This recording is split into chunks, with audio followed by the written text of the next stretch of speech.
Using data and graphs from the Opportunity Atlas website, we can demonstrate how poverty and education play a massive role in our own St. Louis community. First, let's take a look at the college graduation rate. Looking at the graph, you can see that the college graduation rate in St. Louis County for all income brackets is 53%, compared to 25% in the St. Louis City area. In low income brackets in the county, that percentage drops to 26%, still 1 percentage point higher than the city for all income brackets, while dropping to 14% in the city for low income brackets. Finally, let's take a look at the poverty rate. By just taking a quick glance at St. Louis County, it's clear to see that in most areas, the poverty rate never reaches or even comes close to the 5% threshold, with the exclusions being Meacham Park, University City, and some areas of Clayton. But looking at St. Louis City and North County, the poverty rate is consistently over 25%, demonstrating a large disparity between county and city. In prior generations, earning a high school diploma was sufficient enough for the average person to achieve a middle-class income. In today's society, in order for most individuals to have a career that he or she will attain a middle-class income, he or she must earn a higher degree of education. Individuals achieve a middle-class income or a higher degree of education by attending a college to obtain a degree like a bachelor's or a master's. Some students have an advantage over other students strictly based on their family's income. A family's income has a significant effect on the student's success in college and preparation for college. There is a gap between those of a high income and families of those with a low income. High-income families are able to provide for their children with tools in order to prepare for college. Such tools include paying for college applications and providing him or her with additional assistance, such as tutors and classes, to help with SAT prep and with their normal classes. This is an advantage for these students because they're able to work harder and get into better colleges, which ultimately sets them up for a higher success rate. This is because these students are able to get into a college that has a higher graduation rate than normal.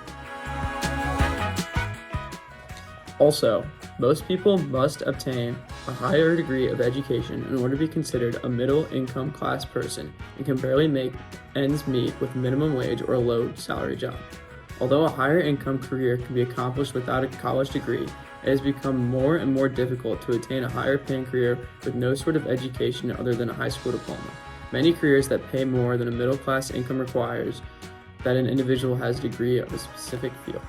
When college education is shown in an individual's resume while applying for that open position for a certain job, this makes them stand out and be much more noticeable by employers. Employers look for a college education in almost every job. With no college education, some individuals may not qualify for certain jobs. Individuals with no college degree might not even meet the basic requirements in which an employer looks for a perfect candidate for their job. Although attending college is a great opportunity for all people, making the decision to attend college also comes with a great expense. There are many factors students have to think about when choosing what colleges to apply to and which colleges they want to attend once they have been accepted. Some of these factors may include the cost of tuition in choosing to attend a public or private university. In order for most students who do not have the advantage of their parents assisting in paying for tuition, these students must finance their education themselves. The average student cannot pay entirely out of pocket to attend college. When these students graduate college, they are faced with a tremendous amount of student loan debt, which puts a financial burden on their future. The students that do not have the assistance from their parents that other students do may find themselves unable to complete college due to having dropped out of college for personal reasons. Some of these reasons may be that they are unable to focus completely on their education due to them having to work while continuing their education and attend classes. Students that are fortunate enough to have their parents pay for college have a greater advantage of being able to focus on their schoolwork and not worry about the stress of financial expenses. It is no surprise that the students from higher income families have a better advantage towards success than completing their college education simply due to the support he or she has from their families. Lower income family students may not have the same type of support system.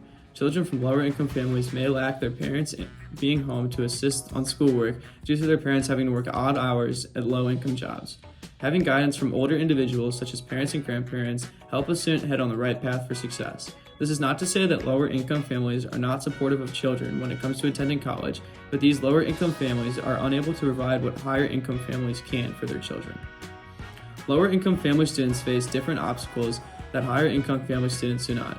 These lower income students typically find themselves having to work while attending college, which has a great effect on the amount of time they can spend on their classwork. Trying to balance both school and work is a difficult task for many people. This leads to dropping out because they are unable to work and attend school at the same time.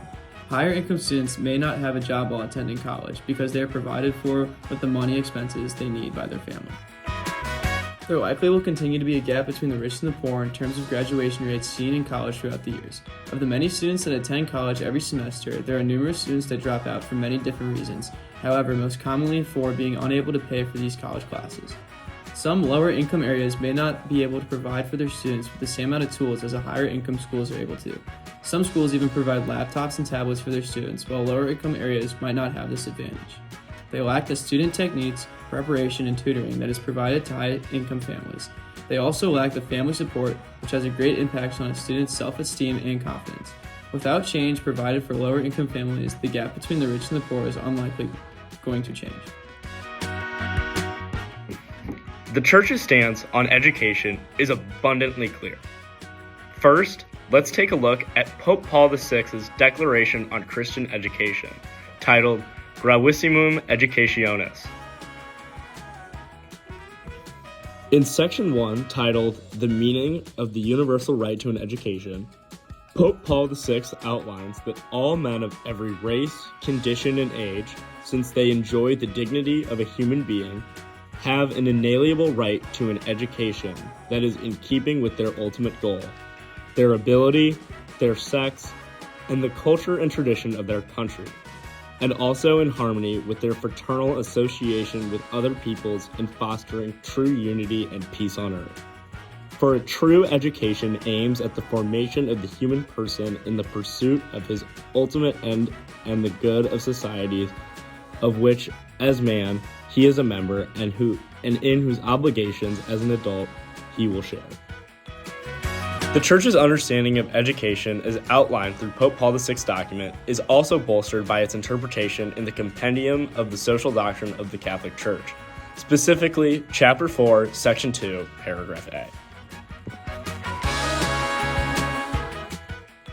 Chapter 4, Section 2, Paragraph A outlines that the principle of the common good, to which every aspect of social life must be related if it is to attain its fullest meaning, stems from the dignity, unity, and equality of all people.